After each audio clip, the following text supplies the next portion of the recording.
James, speaking shortly after today's victory over Dewsbury Rams, what did you make of how the night's got on? Firstly, I just want to just mention Dewsbury. I thought they had a real dig. I thought they defended tremendously well. Showed lots of desperation to get back and defend the goal line and chase back and thwart us when we'd fractured him on the edges. I thought Finney will have been probably after a bit of a response after the Batley game, and I think he got it. I think they were pretty good, and if they can repeat that for the rest of the season, I'm sure Liam, without wanting to put words into his mouth, will be fairly content with large parts of it. Going on to us, I thought we were nearly good. You know, obviously, I felt like we were never going to lose the game. I thought we ran hard. We had some good push, some ball movement. Probably not enough at times. Probably too much on others. And how we started the first half just were a little bit loose. Too many incomplete sets. I think we were probably around 60s in the 60% at half time. Fixed it up in the second half, and then we didn't kick well enough, and so we just couldn't quite get them off our tails. I want to reinforce. I think Dewsbury were good. I want them to know that we think that they played pretty well today, but also acknowledging that there's a couple of areas for us to continue improving on. And you said there that we couldn't quite shake them off our tails, but there was times in the last 10 minutes especially they built a fair bit of pressure on our line. Yeah. You must be pretty proud with the togetherness and resilience shown to not just withstand that, but then go up the other end and kill the game off. Yeah, well, listen, we're a very together club and a very together team. And you know, we've conceded a couple of soft ones on goal line over the last couple of weeks after 8, 9, 10 plays. So it's like they've been pretty good, and then the fatigue has created a bit of stress, and we've been caught.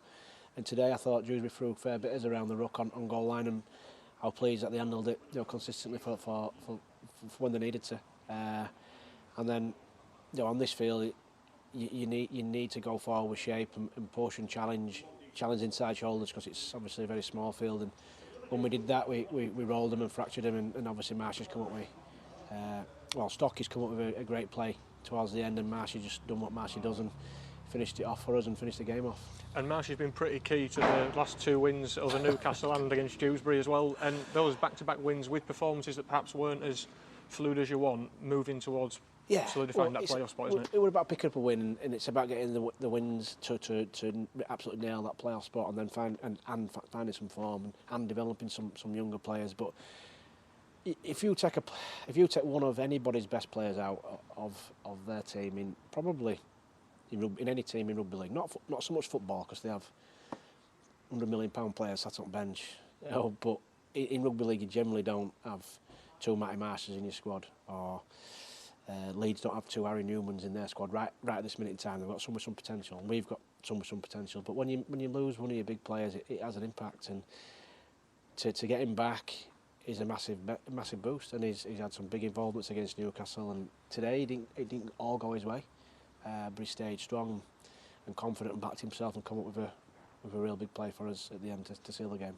There was a couple of notable changes in the team today. Marcus Stock came into the back row. What did you make of how he went? I thought it was good. Obviously, it wasn't planned. It was on the back of some adversity, really. Obviously, Danny Kerman's is not played, and I don't want to speak too much about it, because I don't think I'm qualified to, or I don't know what I should or shouldn't say. But you know, we're all behind Kermo. We're all behind Kermo's family, and we're a very together group. And it's not just a phrase that we use. We are. You know, we'll do whatever we can to help Kermo, and in this situation. And you know, Stocky's come in at last minute in the back row, and he's done well. He's done well, and obviously we had Bailey Antrobus on the bench. We didn't use him. It's not a slight on Bailey. He got past fully 100% fit last night. He did his last running session, and because he wasn't down to be in the 17, so we just thought it was too much of a risk to get him on there and expose him to game levels of intensity. And but they've dealt with it. They've dealt with it really well, and they've got the win. But I suppose what's more important is we rally around DK.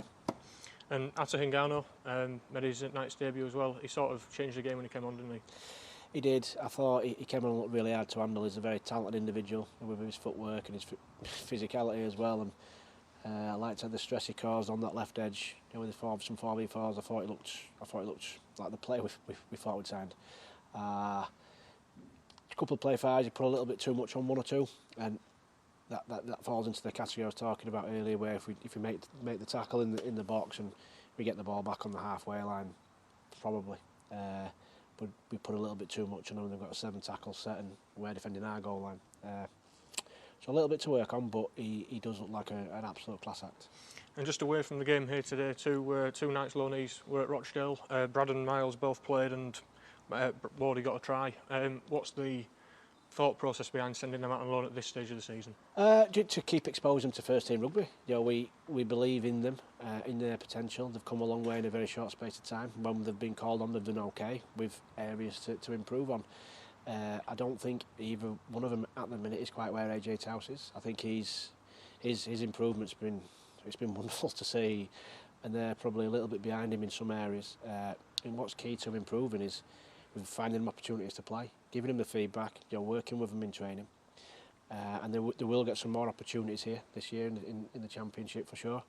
If I could have found them some championship rugby to play this week, I would have done, but I can't force a championship team to take them on loan. And obviously we spoke to Gary and they were in a real tough situation. I think they had 13 players missing, and I've been there. I know it's tough. So it were a multi-purpose really, part of their development, and also to help GT in a very tough situation for him. And obviously York fans would like to see those lads playing more, but your job is a fine balancing act behind managing the squad to get the wins and blooding these young players, isn't it? But there is a process in line to get them. There's a plan for them, definitely. Yeah, we aimed up at 5 to 10 games from him this year, and obviously AJ's surpassed it, and his improvement's awesome. Myles and Wardy will be around, in and around that, and obviously unfortunately Toby's picked up an injury, so he's going to miss it. We all want to see him succeed. So I definitely want to see him succeed. I picked him. I definitely want to get them all right. At the minute in time, you couldn't pick Myles over Marshy at this minute, and my job is to keep working with Myles and helping him get better and better, and hopefully one day he challenges Marshy. And the rate he's improving, it could happen. I can't say it definitely will, but there's a very good chance. And Wardy, obviously we've only had him a year. There's some things in his game that are outstanding, and there's 1 or 2 areas in his game that he needs to keep working on. He knows that. We're working with him on it. I can't wait to watch the Rochdale game. I'll go home tonight and watch it, and hopefully he's nailed it, because again he's a great kid, and we want to see him make some more appearances for the club. And just looking into next weekend, the rivalry with Bradford, Monday night on Premier Sports. It's a special game for York, isn't it, against them? It is. It's great, isn't it? I was saying to Andy, our rivals used to be Hunslet, and I've obviously nothing against Hunslet. I just think it shows the progress that we've made. That, if you like, the game that our supporters look for is the Bradford one and potentially the Featherstone one, and they love it. And the game on Monday, I'm sure Bradford will be up for it. They won't want us to mathematically secure a playoff spot against them. That'll probably hurt them if we do that, but it'll certainly give us some, make us feel good if we can secure that against them. We've got a lot of respect for one another, the clubs, players, the coaches, but that respect breeds rivalry, and we want to get over the top of them and beat them 2-0 this year.